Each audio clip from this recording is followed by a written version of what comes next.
A man asked me a very sobering question.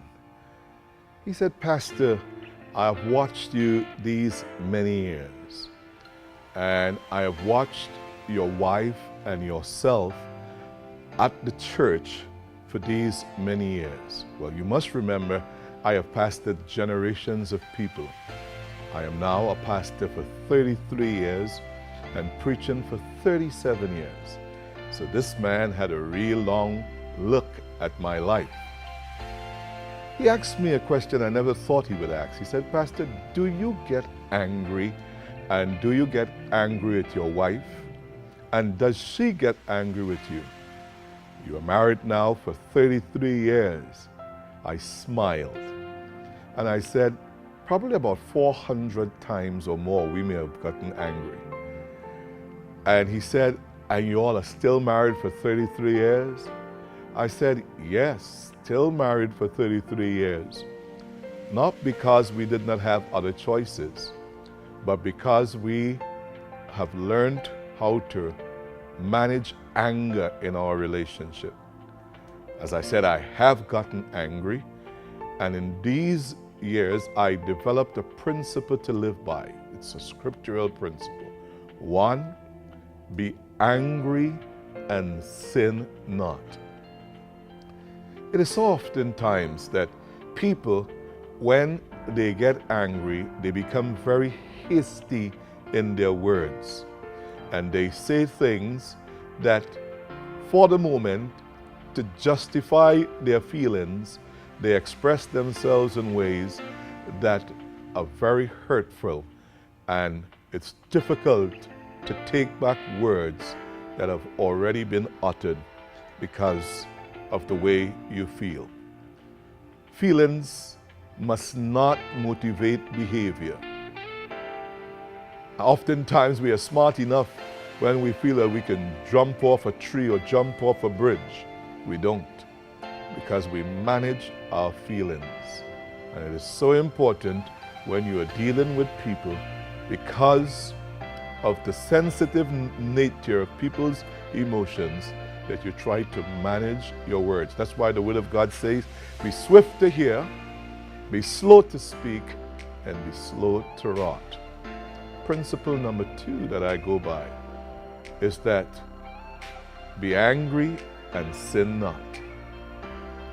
Anger rests in the bosoms of fools.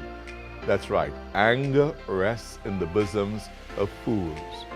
Oftentimes, people cause a whole future to be broken, expectancies to be achieved, dreams to be accomplished, all because of anger. Anger in the bosoms of fools put them to walk on slippery places. And when a man is walking on slippery ground, it takes no one to push him.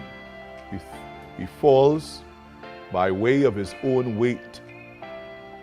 That's why it is so important that you must not allow your weight to allow you to feel that you are so big that you cannot just be still and know that God is God.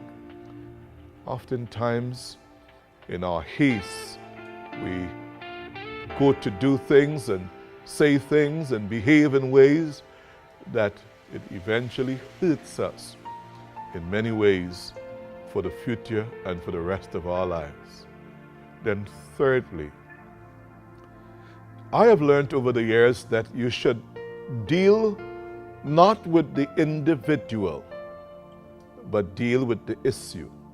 Because you may love the individual, but you hate the issue. And issues must be separated from personalities, must be separated from the person also. And when you are better able to understand how to look at the issues and to seek ways in resolving issues, you will discover that you become a better manager of anger.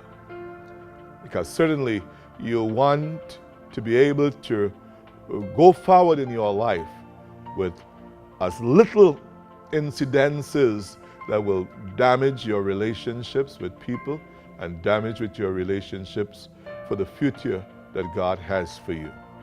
That's why the Word of God tells us that we should be still and know that He is God.